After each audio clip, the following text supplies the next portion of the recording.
with details regarding the AEW title unification match revealed and more. This is Wrestling Hub. My name is John and you're watching the Wrestling Report for August 26th. Before we get into the rest of the video, make sure you subscribe to Wrestling Hub and turn on all notifications to stay up to date with everything in the world of pro wrestling. Also, don't forget to follow us on Instagram at Wrestling Hub Official and follow us on Twitter at Wrestling_Hub.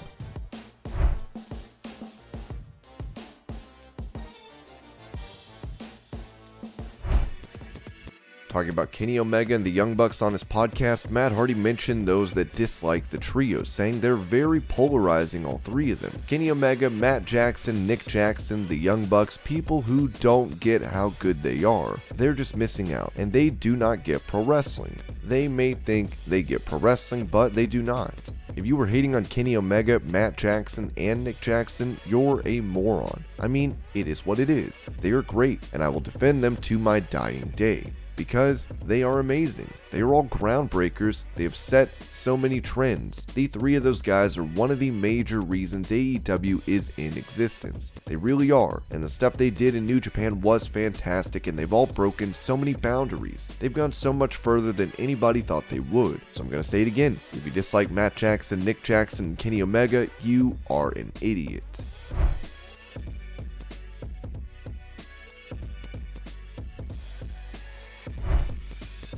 Prior to her return to WWE at Summerslam, Iyo Sky had considered making the move back to Japan, as she told After the Bell, "Yeah, I've been here for 4 years. I came here by myself. I don't have family here, and that time is so tough. I try to think, should I stay here more or not? I got injured, and after surgery, that time was thinking about my life again."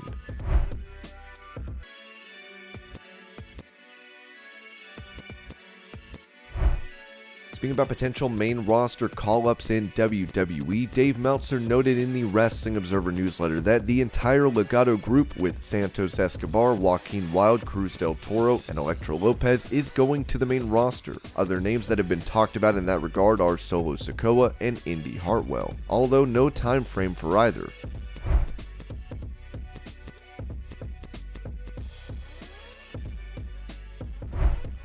With Jeff Jarrett recently making his return to WWE to take on the role of Senior VP of Live Events, he was recently relieved of his duties, with Meltzer saying this about the business he did in that position in The Observer. Ironically, Brian James was hired a few days after Jarrett was fired as VP of Live Events. Not that I'm crediting him with this, but during that 4-month period, the live events business has gone up significantly. We've also heard mostly strong reports from those at the live events. This was a surprise, but in talking to people at the company, it shouldn't have been. Bringing Jarrett back to the company was believed to have been a move Bruce Pritchard suggested to Vince McMahon, and he's not a member of the Paul Levesque team. It opens the spot up to someone that Levesque handpicked from his own team.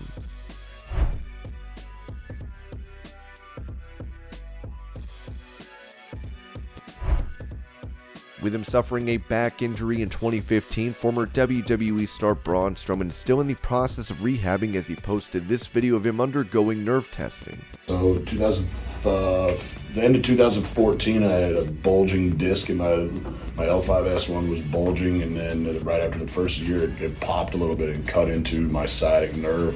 It actually paralyzed my entire left leg. When I was with WWE, they flew me to Pittsburgh, University of Pittsburgh, and I had an emergency microdiscectomy at like at 5 o'clock in the morning on a Sunday with Dr. Maroon, and I got 85 to 90% of my leg back, but still got that 10-15% where it's just paralyzed. Has it been better? No, it's been pretty much the same ever since the surgery.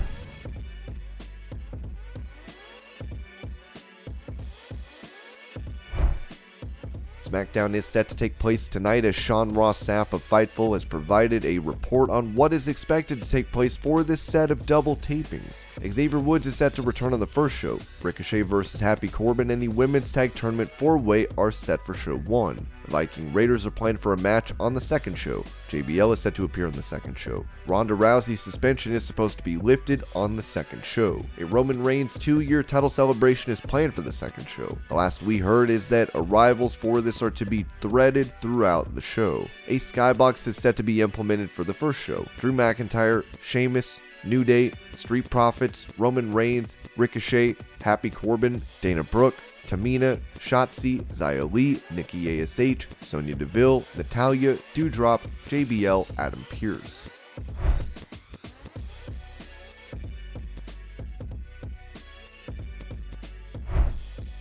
With Thunder Rosa being forced to relinquish her AEW Women's title due to injury, she gave an update on her health while speaking on Busted Open Radio. "I'm not the best, physically right now. I was in a lot of pain yesterday. A lot has been happening in the last couple of weeks. Unfortunately, I'm going to be out of commission. I don't know for how long. For a couple months probably. I have a problem with my back, and yesterday I was trying to be strong. Back problems are not easy. Some days are good, some days are not. Yesterday was not a good day. I was in a lot of pain. That's one of the reasons why I'm taking time off. I want to clear the air. This is not fake.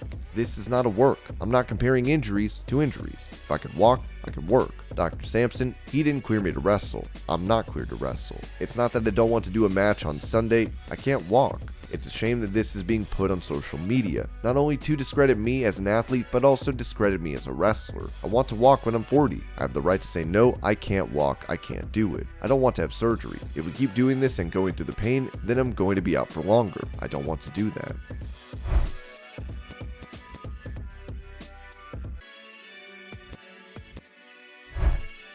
As WWE gears up for their Clash at the Castle pay-per-view in Cardiff, Wales, there had been rumblings previously of heavyweight boxing champion Tyson Fury making his way back to WWE. Now Brad Shepard has said, "Update on WWE/Tyson Fury. A source in WWE told me Tyson Fury is scheduled to be at Clash at the Castle. Clash at the Castle will take place on Saturday, September 3rd, 2022 at Principality Stadium in Cardiff, Wales."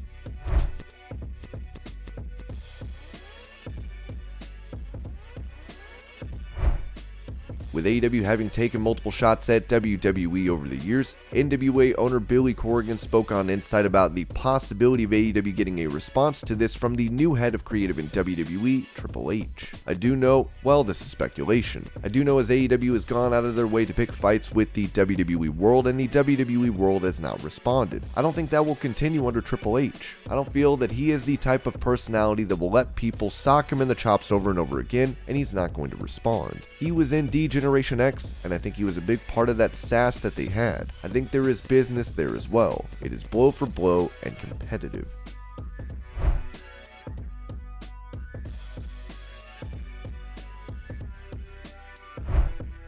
In a shocking return on Raw, Johnny Gargano made his presence felt as the former NXT champion has re-signed with WWE. Talking how close he came to signing with AEW, Dave Meltzer noted in The Observer that, obviously when Gargano didn't sign a contract when his old deal expired in December, he strongly considered AEW. His mentality at the time was that with a Son coming, money was important, but it was also about having fun, and for him, that is the ability to do the great matches that got him over in NXT. AEW was the place for that at the time. Plus, the schedule was favorable since his body has a lot of wear and tear. He had openly talked about wanting to wrestle Omega and called Omega the best in the world. Since NXT had changed and Vince McMahon called him up once and then quickly lost interest in him, and no matter how many great matches he would have, he would always be a small guy, AEW at that time seemed like the better option. For whatever reason, AEW didn't go after him, and had a long time to make him an offer. There were those in AEW interested, but in the end, Tony Khan had to make decisions of who he wanted. There was also interest in Candice LeRae from AEW, but not sure if they pursued it hard or what her current status would be. With Vince out, he was the perfect example of a guy that this opened the door to, and the timing ended up perfect for him to come in with a very good money contract.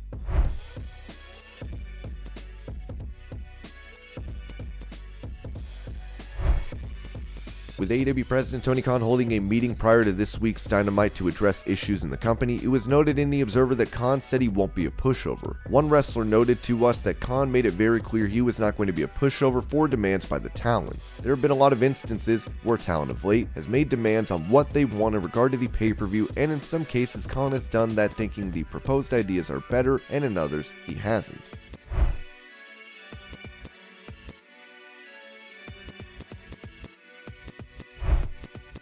Speaking of AEW, many like the gritty and edgy nature of the show in comparison to WWE, especially the swearing. But it seems higher-ups may have had enough, as Dave Meltzer reported that word has gotten to the promotion from Warner Brothers Discovery that they'd like the language toned down. As best we can tell, they have said nothing about the blood.